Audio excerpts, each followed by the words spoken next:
Hi everyone, I hope all of you doing great. I'm back with another chess video. So in this video, I'm going to talk about the Caro-Kann defense and 5 traps in Caro-Kann defense.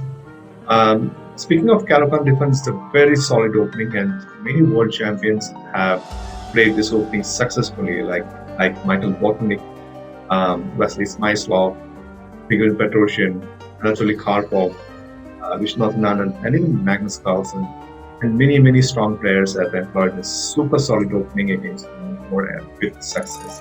So without further ado, let's get started. And if you like the channel content, please do subscribe and like this channel, and also enable the bell icon so that you get notified of these videos. So let's get started with Caro-Kann defense and enjoy these cards.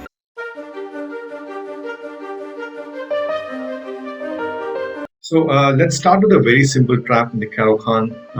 It is called the smothered mate trap. At Pushtin it as smothered mate trap, and it's a very simple trap, but you should know this trap.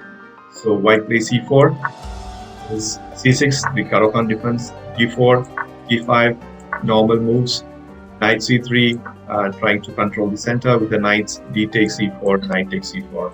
And knight to d7. This is the Karpov or Smyslov variation of the Caro-Kann defense. Now white plays queen e2. This is setting up the trap basically, and the normal move is e6 here. But if black is not careful and plays knight f6, then there's a very simple trap, which is knight to d6 and checkmate.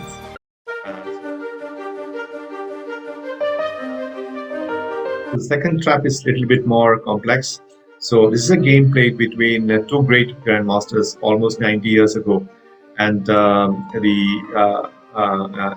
the Caro-Kann defense is between Richard Reti, a great tactician and hypermodern specialist, against he played against Sivali Tartakova, another great grandmaster, and he has got a variation in Caro-Kann named after him, called the Tartakov variation of the Caro-Kann.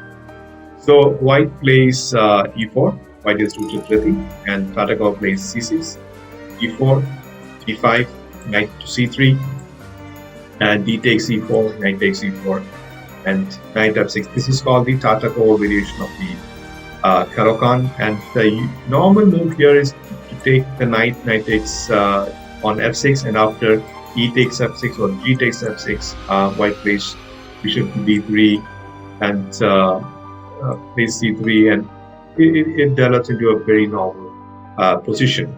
It's another theory, and but the move we are going to look at is queen to d3. Queen to d3 is a sideline. Actually, it's not the main line. The main line is, as I said, knight takes f6. But this is also interesting, and mind you, it was played 90 years ago when the variation was still evolving, or people didn't know what to play basically. So openings evolve over time, and this is the initial phase of this opening. So Tartakov played e5. Knight takes e4 was also possible, but he wanted to strike in the center as soon as possible. And after e5, the idea was to clarify the center. After d takes e4, d takes e5, black played queen a5 check, hoping to win this pawn back. But it is basically he falls into a trap basically because of this move. Bishop d2, white develops, so white has got 2 pieces developed, while black has got only 1 piece developed, and his queen is out early in the game. So the rule of thumb is that you should not bring the queen out very early in the game. There are exceptions to every rule, but this is a general rule you should keep in mind. You should focus on development more than going for quick attacks. So black takes this pawn, queen takes e5. Now the threat is to win the piece. Knight the e4 is attacked by 2 pieces, while only 1 piece, which is the queen, is defending the knights, and it is attacked by 2 pieces on the black side. But white was more White has seen more, and he gives up his piece. Actually, so Reti was a great tactician. So he analyzed his position. This is the first time I think he has encountered this position, but he analyzed it on the board and came up with a jumper move. So he sacrificed this knight and played castle queenside. And now he cannot take the knight with the queen because of rook e1 pinning the queen and winning the queen. So a knight takes e4 is a very natural move. So this is the position. White has castles, and black's king is in the center. His pieces are, is not coordinated enough, and his other pieces are still in the background. So can you find the move which wins the game for white immediately? I'll give you a couple of seconds to think.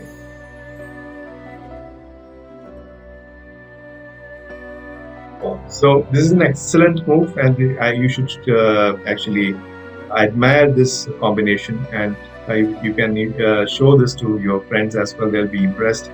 The move is a queen sacrifice. Queen takes d8 check. Boom. This is a brilliant move because black is forced to take this queen. After queen takes d8, bishop g5 check, and this is a double check. The bishop and rook and king can only go to c7. If he goes to e8, it will be checkmate. If he goes to e8, then rook d8 checkmate, and after king to c7, it is again checkmate. Bishop to d8, and it is checkmate because this diagonal is controlled by the bishop, and this file is controlled by the rook. Beautiful, beautiful combination and checkmate by Reti, and it is a model game. I think everyone should know and study.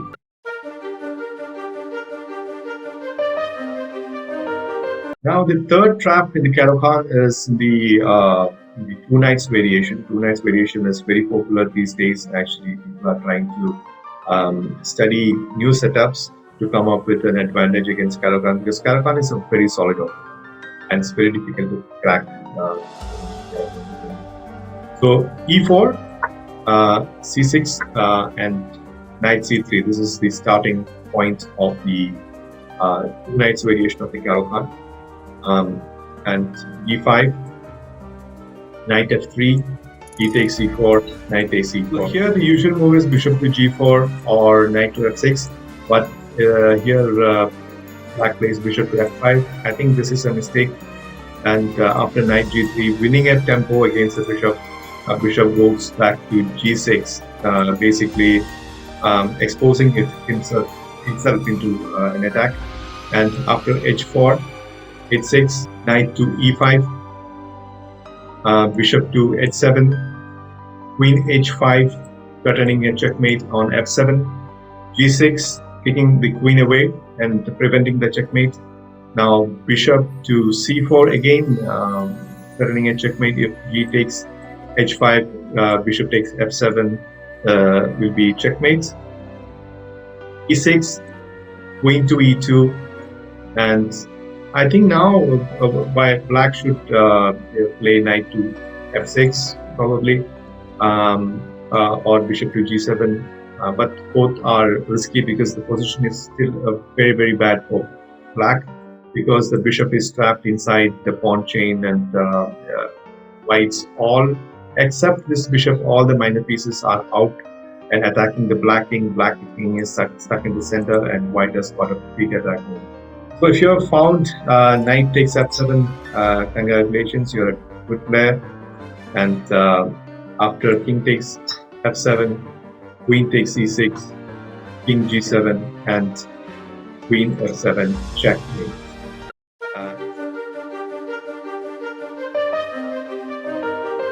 So the fourth trap is not something which will lead to checkmate, but gives a very big advantage to white, and with correct play and with correct pressure, white will be able to win the game. So let's see. White plays e4, c6, d4, e5, knight c3, d takes e4, knight takes e4, and knight d7. This is the Karpov's maestro variation. And bishop d3 by white. Usual move is bishop c4, but bishop d3 is also it's a modern approach. It's also playable. Knight f6, knight g5, and e6. So this is a very normal position, and white's attack, white's knight is threatening a lot of squares like f7 and e6.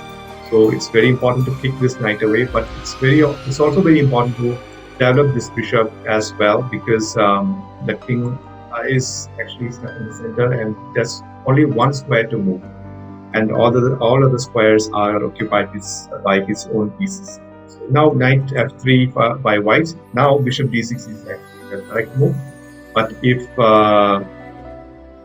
black is not careful and plays something like h6 to kick this knight away, then we have a tactics which is knight a6, which attacks the queen and disturbs the pawn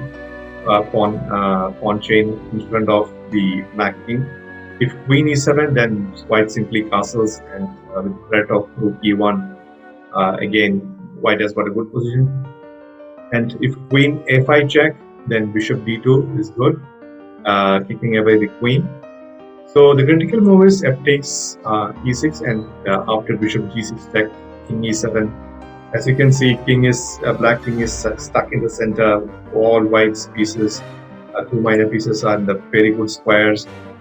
White is threatening to castle and also put his rook on the e file. For example, next move, white can castle, and if black plays something like king c7, white can play rook e1, increasing the pressure on e6. And generally this is actually less for white.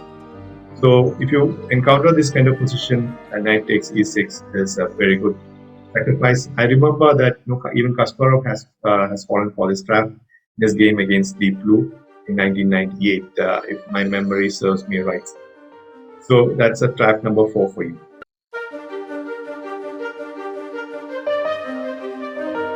So last and final trap, it is basically an opening mistake by black, and how you can take advantage of that mistake. So e4, c6, e4, d5, and e5. This is the advanced variation of the Caro-Kann, which is very which is in fashion today actually, and white can hope to get an advantage in the advanced variation as per the theory which stands today.